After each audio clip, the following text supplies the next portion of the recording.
Bismillahirrahmanirrahim. Assalamualaikum warahmatullahi wabarakatuh. Gimana kabarnya anak sekalian? Mudah-mudahan kalian tetap sehat, tetap semangat, dan tetap mau belajar matematika dengan saya. Kali ini kita akan melanjutkan pembahasan tentang diferensial fungsi, dalam hal ini fungsi aljabar.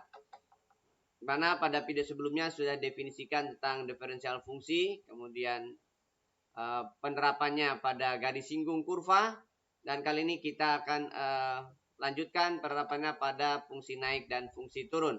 Untuk fungsi naik, fungsi turun ini, kita akan kupas bagaimana pengertian fungsi naik dan fungsi turun, serta kondisi fungsi naik, fungsi turun pada penerapan diferensial fungsi.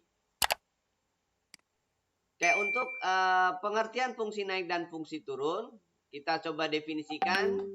Kalaulah fx adalah fungsi terdefinisi dalam interval i, maka ada dua buah kondisi dalam hal ini. Kita lihat kurvanya, katakanlah ini adalah fungsi fx. Ada dua kondisi, ada kondisi naik, ada kondisi turun.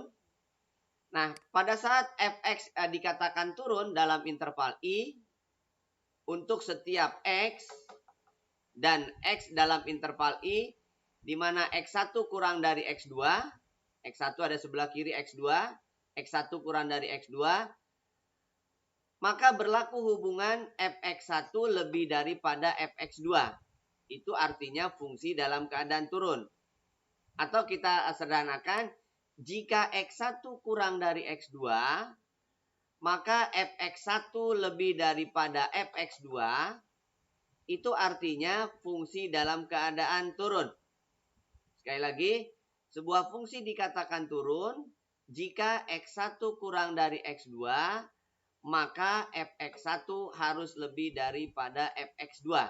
Jadi nilai fx1 lebih tinggi dibanding fx2. Itu artinya fungsi dalam keadaan turun.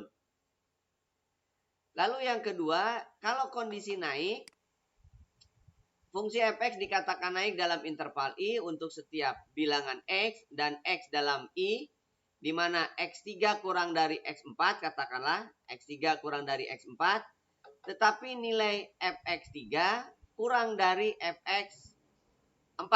Nah, itu berarti nilai kondisi kurva dalam keadaan naik. Jadi secara sederhana, jika x3 kurang dari x4, maka berlaku fx3 kurang dari fx4, itu artinya kurva dalam keadaan naik. Atau kurva naik dikatakan 3 kurang dari x4, maka fx3 kurang dari fx4. Nah, berarti perhatikan kalau turun tandanya berubah nih. x1 kurang dari x2, tapi fx1 lebih dari fx2. Sedangkan kalau naik x3 kurang dari 4, x4, maka fx3 kurang dari fx4. Berarti tanda tetap. Perhatikan tandanya, ini tanda berubah. Sedangkan ini tanda tetap untuk menggambarkannya lah. Jadi kalau turun tanda berubah, kalau naik tanda tetap. Nah, itu kalau secara geometris kita nyatakan sebagai nilai-nilai fungsi. Lalu bagaimana kondisinya kalau kita terapkan dalam diferensial? Jadi kondisi fungsi naik, kondisi fungsi turun kita bisa terapkan dengan diferensial. Nah, maka berlaku sebuah teorema begini. Misalkan f dirumuskan dengan y sama dengan fx dalam interval i, fx diferensiabel pada setiap x dalam interval itu jika f aksen x lebih dari 0 untuk x elemen i, maka fx naik pada interval i itu. Sekali lagi, f aksen lebih dari 0 untuk x elemen i, maka fx naik pada interval i. Lalu f aksen kurang dari 0 untuk x elemen i juga, maka fx turun pada interval i. Sedangkan kalau f aksennya sama dengan 0 untuk x elemen i, itu artinya fungsi dalam keadaan stasioner. Jadi kalau digambarkan secara geometris begini. Jadi kalau dia f aksennya itu positif, maka kurva dalam keadaan naik. Kalau sama dengan 0, itu berarti kurva dalam keadaan stasioner. Kalau F aksennya kurang dari 0, itu artinya kurva dalam keadaan turun. F aksen lebih dari 0, artinya monoton naik. F aksen kurang dari 0, itu artinya monoton turun atau turun terus. Oke, sambil contoh misalkan kurva parabola.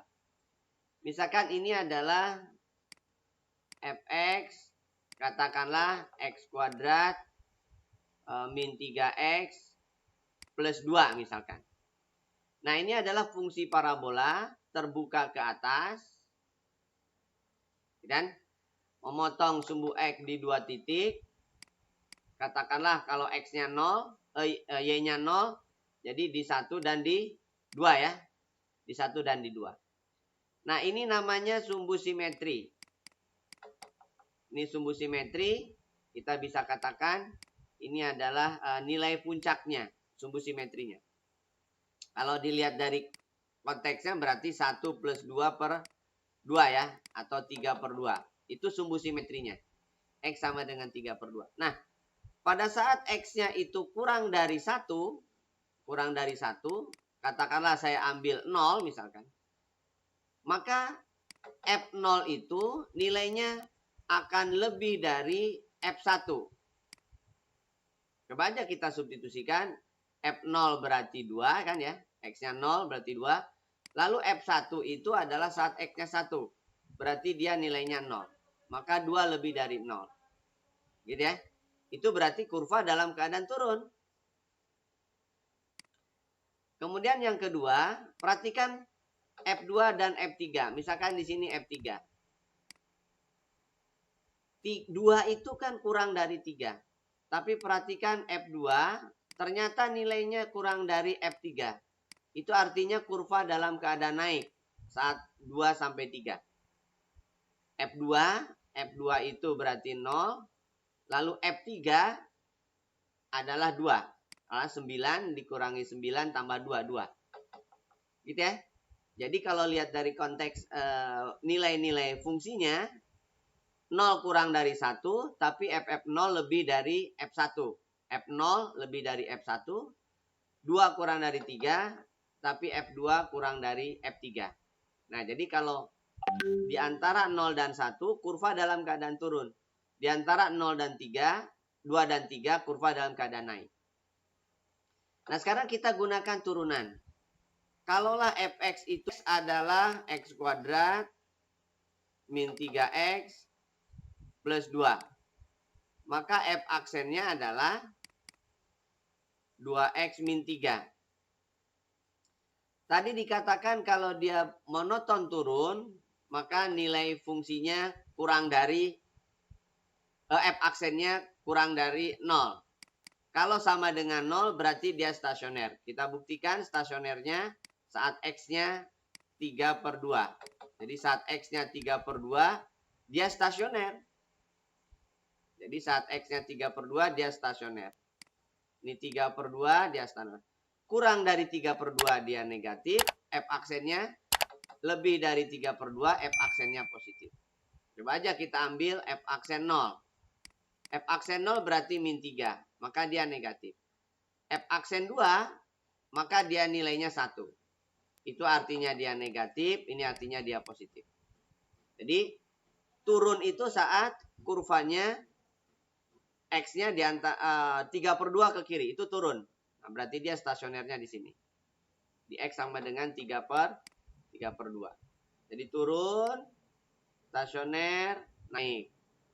Gitu ya. Turun, stasioner, naik. Itu keadaan kurva kalau menggunakan turunan. Bisa dimengerti ya?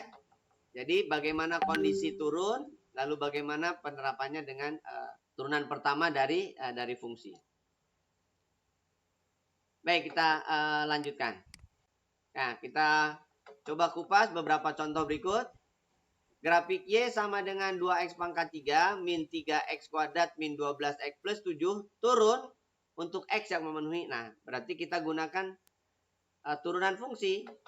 Jadi Y aksen sama dengan, turunkan ya, 2 kali 3 X kuadrat min 3 kali 2 X min 12. Berarti Y aksen sama dengan 6X kuadrat min 6X min 12. Untuk stasioner, maka kita dapatkan demikian. Kita bagi 6 semua, kita bagi 6. Maka ada 2 nilai X sebagai batas dari nilai stasionernya. X kuadrat hanya mungkin X kali X. 2 hanya mungkin 2 kali 1. Min 2 berarti min 2 plus 1 atau sebaliknya. Karena dia min X berarti min 2 dan 1. Berarti stasionernya di 2. X sama dengan 2 dan di X sama dengan min 1. Maka ini adalah batas interval dia monoton naik atau monoton turun. Min 1, 2. Kita gunakan nilai Y aksennya. Untuk 2 ke kanan, itu nilainya positif. Kenapa? Lihat koefisien X, Y aksennya aja. Kalau koefisien X kuadratnya itu positif, ini positif koefisiennya, maka tanda kanan positif. Atau kalau kalian mau repot ya, X-nya ganti aja 3. 3 masukkan, 3 kurangi 2 positif, 3 tambah 1 positif. Berarti dia positif. Nah kesininya selang-seling. Kalau ragu kalian ambil aja 0. 0 masukkan, min 12 min. Min 2 masukkan, min 2, min 2, min 4, min 2 plus 1, min 1 positif. Oke? Nah dengan demikian kalau ditanya turun, jadi Y turun, maka saat dia negatif. Berarti saat nilai X-nya negatif. Tidak ada sama dengan, karena kalau sama dengan berarti stasioner. Berarti turun untuk X min 1 sampai dengan 2. Jadi X lebih dari min 1 kurang dari 2. Maka fungsi dalam keadaan turun atau grafik dalam keadaan turun. Berikutnya, grafik fungsi fx sama dengan ax pangkat 3 plus bx kuadrat min cx plus 20 turun. Oke. Turun berarti itu artinya f aksen kurang dari 0. F aksennya dalam hal ini adalah A kali 3X kuadrat ya. Ditambah B kali 2X. Karena turunan dari X pangkat 3 adalah 3X kuadrat. Turunan dari X kuadrat adalah 2X. Konstantanya biarkan aja. Min C. Itu harus kurang dari 0. Itu artinya 3X kuadrat plus 2BX min C kurang dari 0. Karena ini adalah bentuk kuadrat. Ini adalah bentuk kuadrat. Yang kurang dari 0, negatif. Itu artinya definite. Definite negatif. Kalau definite negatif, maka konsekuensinya adalah koefisien X kuadrat harus negatif. Itu artinya 3A negatif. Artinya A negatif. Oke, itu kondisi yang pertama. Lalu kondisi yang kedua, diskriminannya negatif. Apa itu diskriminan? B kuadrat, dalam hal ini 2B, dikurangi 4AC. Dalam kali ini 3A kali min C. Dia harus kurang dari 0. Artinya berarti 4B kuadrat plus 12AC kurang dari 0. Kemudian bisa dibagi 4. Maka B kuadrat ditambah 3AC kurang dari 0. Itu adalah kondisi yang kedua. Gitu ya. Jadi sekali lagi, A-nya harus negatif. Lalu B kuadrat plus 3AC-nya harus negatif. Bisa dimengerti? Jadi A-nya harus negatif. B kuadrat min 3, B kuadrat plus 3AC-nya harus negatif. Berarti yang D ya. Jawabannya yang D. A-nya negatif, B kuadrat plus 3AC-nya negatif. Bisa dimengerti? Nah, itu kalau turun dengan menggunakan turunan pertama. Oke, berikutnya. Diketahui fx sama dengan 2/3x pangkat 3 min setengah x kuadrat min 3x plus 1/6. Jika gx adalah f1 min x, maka gx naik pada interval atau pada selang. Oke. Di sini kita punya nilai fx. fungsi fx. Berarti f aksennya adalah 2/3 kali 3x kuadrat min setengah kali 2x min 3. Itu adalah f aksen. Artinya bisa disederhanakan 2x kuadrat min x min 3. Sedangkan yang ditanya g aksen. Gx itu adalah f1 min x. Maka g aksen adalah turunkan yang di dalam, itu berarti min 1, lalu turunkan f aksen. Dalam hal ini 1 min x, berarti 1 min x. F aksen 1 min x. Jadi g aksen itu adalah min dari f1 min x. Kita punya rumus f aksen x-nya. Berarti min dari 2 kali 1 min x kuadrat kan itu. Min 1 min x min 3. Berarti min dari 1 kali 2 ya. 2 dulu tulis. 1 min 2x plus x kuadrat ya. Jabarkan 1 min x kuadrat. Lalu ini min 1 plus x min 3. Kita kalikan 2 dulu.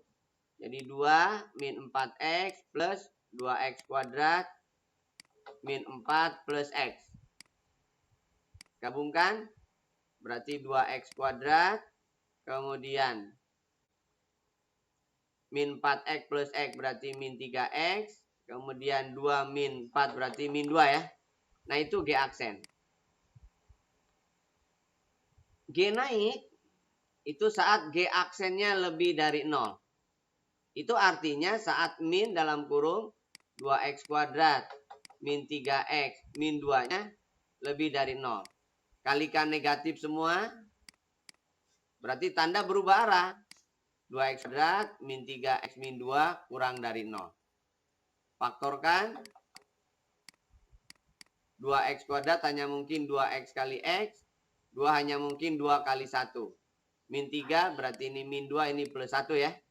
Berarti ada 2 batas. Saat x-nya min setengah, 2x plus 1 0 ya. Lalu saat x-nya 2, x min 2 0. Koefisien x kuadratnya positif, berarti tanda kanan positif. Jadi kalau dia positif, maka tanda kanan positif. Kesininya selang-seling. Diminta kurang dari itu berarti negatif. Maka dipilih yang tandanya negatif. Jadi G aksen itu turun saat X-nya lebih dari min setengah kurang dari 2. Nah itu G dalam keadaan naik dengan menggunakan turunan pertama dari G, Gx. Sedangkan Gx didefinisikan F1 min X. Yang ada Fx maka bisa diturunkan dulu baru dikomposisikan. Bisa dimengerti? Oke, kita lanjutkan. Diberikan fx, fungsi fx 2x pangkat 5 min 15x pangkat 4 plus 30x pangkat 3 plus 20x kuadrat min 120x plus 3. Pernyataan berikut yang salah. Oke, berarti ini kita harus cek satu-satu ya. Agak riskan ya, agak banyak. Oke, kalian sudah tahu tentang polinom ya. Jadi ini adalah pangkat 5 diturunkan langsung saja. 2x pangkat 5 berarti 10x pangkat 4 ya. Kemudian min 15x pangkat 4 berarti min 60x pangkat 3. Plus 30x pangkat 3 diturunkan jadi 90x kuadrat. Plus 20x kuadrat diturunkan jadi 40x. Min 120x diturunkan berarti min 120. 3 diturunkan 0. Oke, kita asumsikan sama dengan 0 dulu. Untuk menentukan nilai stasioner. Bagi 10 pangkat 4. Bagi 10 berarti 6x pangkat 3. Bagi 10 berarti 9x pangkat 2. Bagi 10 berarti 4x. Bagi 10 berarti 12. Sama dengan 0. Nah ini berarti persamaan polinom. Nah untuk memastikan bagaimana faktor-faktornya. Kalian lihat dari faktor min 12 dulu. Min 12 itu faktornya sangat banyak. Bisa plus minus 1, plus minus 2, plus minus 3, plus minus 4, plus minus 6, plus minus 12 ya, sangat banyak. Oke, kita uji 1 dan min 1 dulu dengan cara menjumlahkan koefisiennya. Di 1, min 6, 9, 4, min 12. Kalian jumlahkan.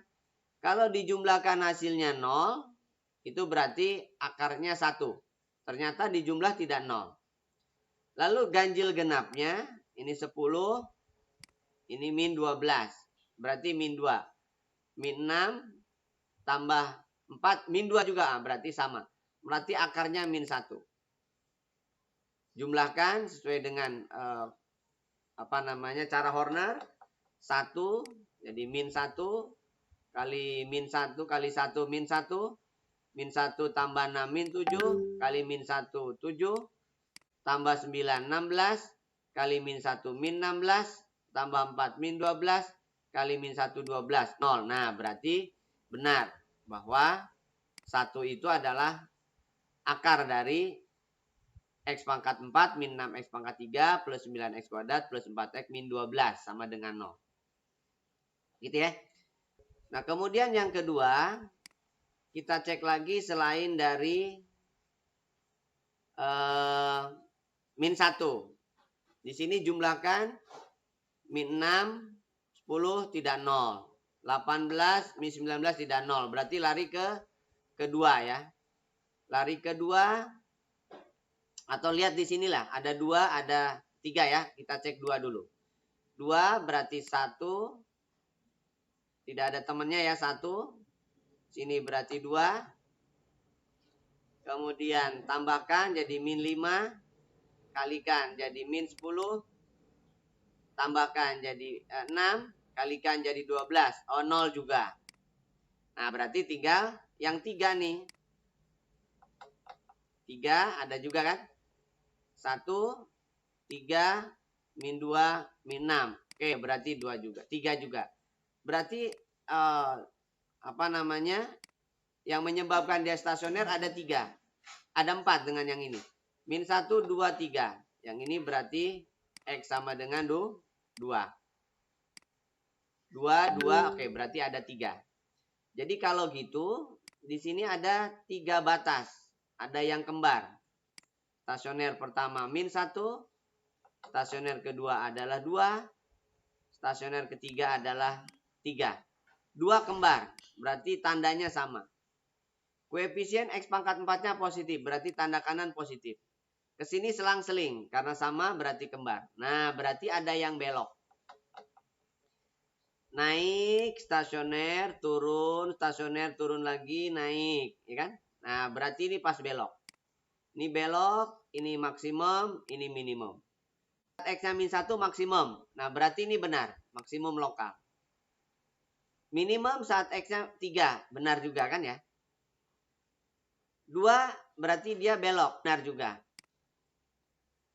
X lebih dari 2, grafik fungsi naik. Salah. Harusnya X lebih dari 2 itu turun. Karena dia belok. Nah, berarti ini yang salah. Harusnya turun kemudian naik. Kalau lebih dari 3, kondisi monoton naik. Ya. Nah, jadi jawabannya yang salah adalah yang D.